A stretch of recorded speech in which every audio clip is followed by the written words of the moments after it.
Hey, all right, everybody. I'm going to say about 6 weeks ago, maybe 2 months ago, I did a video. I did a little bit of a video filming the top of the front shock absorber mount on the Nissan Leaf. And for some reason, I didn't get around to finishing the video. And I just found it on my computer and I thought, why didn't I finish that? So I'll finish it now. And it was all to do with is a design flaw basically that could have been easily solved by Nissan. Now, I love my Nissan Leaf, okay, but I think the Nissan Leaf was a lazy redesign. It was lazy because they didn't fix some of the faults that were in the previous car.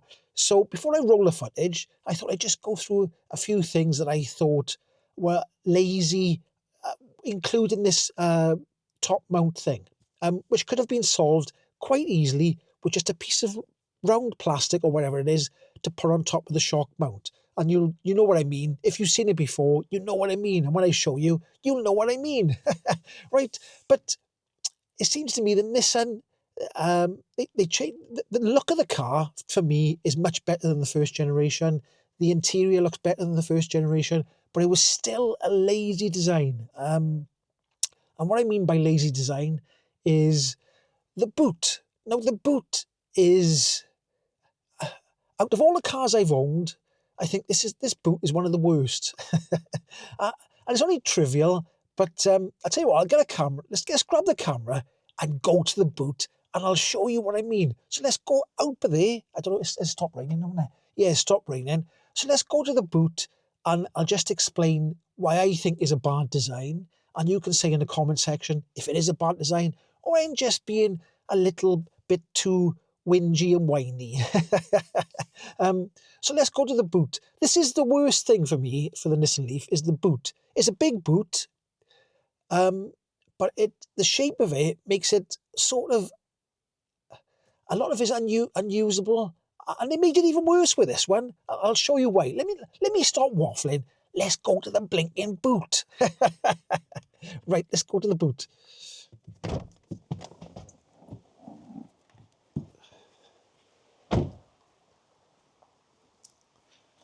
Right, I hope I got nothing in the boot now. So let's have a look. Right, so it opens up, and it is quite a big boot. Okay, it's a big boot. So let's ignore this charging cable here. Right, we'll ignore that. We'll just say that that's not there for now. Right. So over this side here, I got a granny charging cable there. Okay, and then they've put a hook thing on this side. So that was an improvement. I don't know if this came standard, but they put hooks there. So this was an improvement over the first generation. But the big glaring thing that hits you in the face is they put the subwoofer, but there, on the floor of the boot. Now, they did that in the first generation one, right? And then in the second generation, this one, they did it again. Now, why didn't they put... Look, it was quite easy to solve all these problems. It was easy. Put the bass speaker over here. Change the plastics, put it over there, right? So the bass speaker lies within that void. Then you have a false floor. So you have a little thing across there and a thing across there, and you have a false raised floor. So when you lower them rear seats, you have a flat floor, okay? So when you lower them seats there, it's the biggest lump. Let me put the seat down. There we go. This is just going to be me having a moan now, isn't it? Right, let's put that seat down there, like, okay? So there we go, look. That's like the highest thing in the world, isn't it? Okay? So why didn't they put a false floor, right? So all your charging cables and everything could be under the false floor, and you could take the false floor out and your charging cables if you needed more room. It's quite simple, and it would have kept everything tidy. Why they didn't do that and put that bass speaker over there? Now, to make things worse, I got a safety pack, and it's but there. So it's like when you're putting things in the boot, you've got to put them over there and over there and over there. You don't really want to put stuff on top of them. They've made it sturdy so you can put stuff on top of it, but you don't really want to scratch it up, do you? So I think the biggest thing for me was it would have been just put a flat floor in, put something under here for all your cables to go. You could even have kept the bass speaker under there if they put a false floor there, and they could have had that under there. So there we go. And it's a bit of a, the shape is a bit funny as well. But anyway, so that's my gripe about the boot. Right, okay, so that's my whinge and a bit of a gripe with the boot. I mean, it could have been changed quite easily. Maybe they were trying to keep the costs down and they didn't want to go any further. They made the body look nicer, in my opinion. Some people like the looks of the first one. I'm not a fan. Now, some people like the interior and the dashboard of the first one. I'm not a fan. I much prefer the dashboard in here. It is more modern looking. But there's a few things that they tried to skimp on again. If you know, you know. And the biggest thing is, let me just turn the camera around that way there. They kept the same door cards.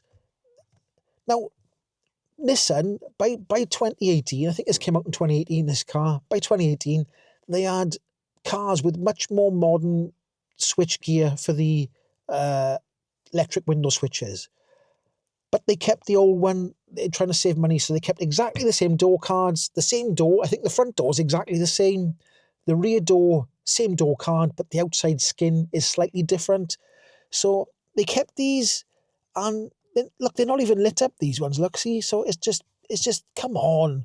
So they kept the same door cards, and some people might like this, some people might not, but they got a digital dashboard on that side, and then they stuck a clock there.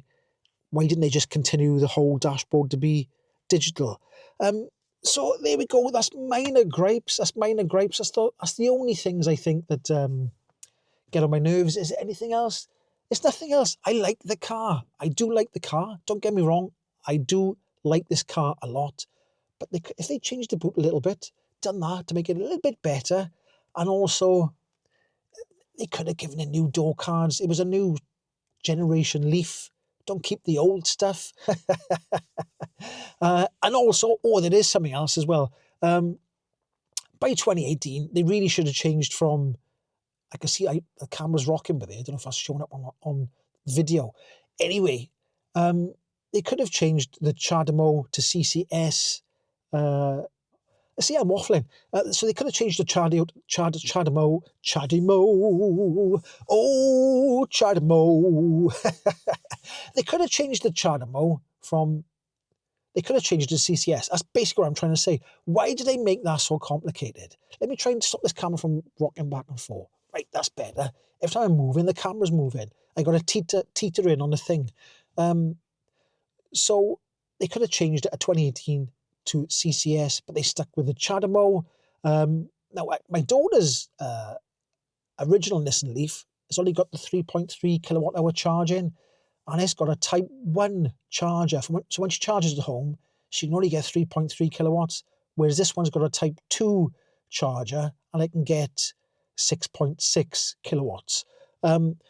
So that bit's okay. But I don't mind the CHAdeMO. It's not a deal breaker because I haven't even used a public charger yet. I haven't used one.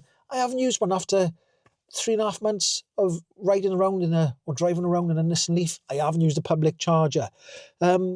So this video is becoming much longer than I thought it was going to be because it was supposed to be about me showing about the rear shock. So I'll put that footage in a minute if you've made it this far. So, and the other thing is, they should have put liquid cooling in the batteries. They should have done it, but they didn't do it. They still stuck with the old type of thing. It's better for the batteries. You get better longevity with the batteries if you put, better cooling, liquid cooling. So, there's nothing else. Everything else I like about the car. Actually, there is one more thing. The app that you have with the car is just diabolical. It's rubbish. I can't even get it to work. I'm gonna have to go down to Nissan. If I want it to work, I got to go down to Nissan and they got to clear everything and blah blah blah. Whereas with the Hyundai Kona, I downloaded the app. There was a thing you take a shot of with your camera on the screen, and it linked up straight away, and it worked straight away. But Nissan, come on! Are they having a laugh? Are they having a laugh? So, anyway, so look, every car I've had, I found things wrong with it, and this is no exception. There's always things you look at and you think, I wish they'd done it like this, but they didn't. So that's my gripes with it. I'm not saying I don't like the car. There's just a few things. There's a few things I don't like about it. So let's jump in and have a look at the old footage of what I was on about. Now I'm doing the one thing that any new owner of a Nissan Leaf should do. Get some WD-40, get an old brush, get some old pair of pants, get a vacuum cleaner, like a wet and dry one, and then take this cover off by here. And you must have seen this on videos before, because for some reason Nissan haven't changed this from the second one, from the first one to the second one. But if you look in there, I don't know if you can see in there like that there. If you look in there, this was full of water in here, full of water and rubbish, because all the water comes down here. It goes on there. Look, it's just a thing there where the water can fall through. But it's like a little swimming pool. It's like let me get out of the way. It's like a little swimming pool in there, and it fills up with rust and water. And look, it's going to be difficult to get that nut off when it's all rusty later on, isn't it?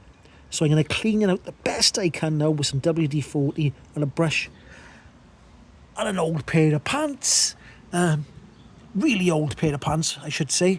Not freshly worn today, really old ones.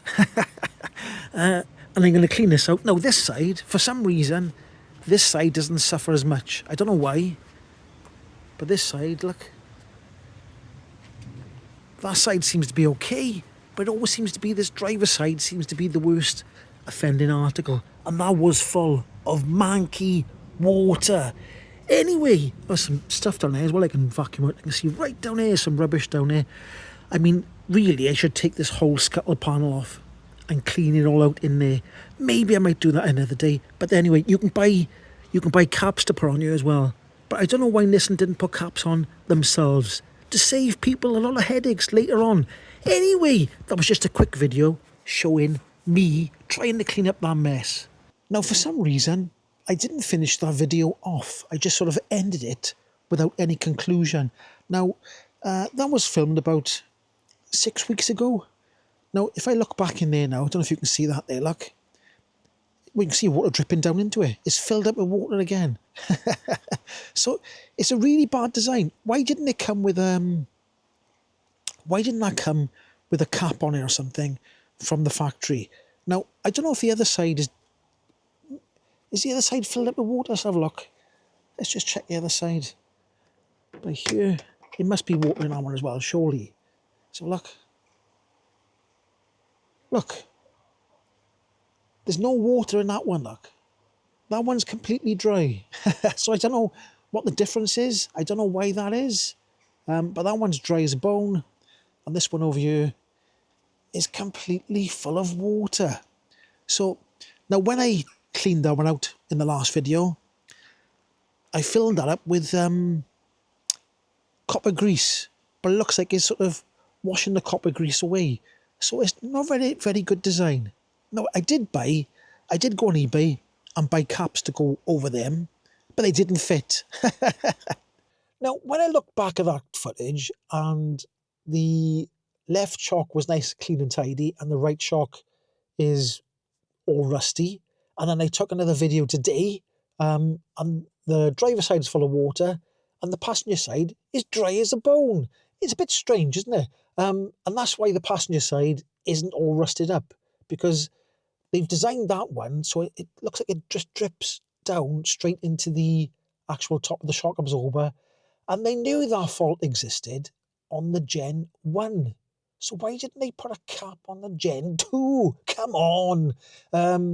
So, like I said, I ordered caps. It said it fitted Nissan Leaf. Put them on there. And, well, I didn't put them on there because they didn't fit. They didn't blinking fit. I think they were only about £3 something. And that's why they didn't fit. Because they're only £3 something. And I think other people have used different caps with success.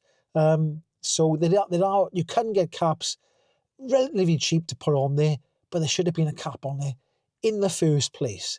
Because when it comes time to check that change that shock absorber is going to be a massive pain in the bum. Anyway, that's my little bit of a moan about the Nissan Leaf. I still like the car. I still love the car. It's fantastic to drive. Plenty of power. I love it. I love the car. But it's, a little few things that irritate me. Only a little bit. Just a little bit. Especially the boot. The boot is the main thing. All the other things, meh, right? But the boot, false flaw in a boot would have made it so much better. There's nothing under the carpet. You lift the carpet up, is the boot flaw. So they could have made it better, but they didn't. Anyway, if you did like my whinge, don't forget to give it a like, comment down below, and subscribe, and I'll catch you in the next one. Ahoy!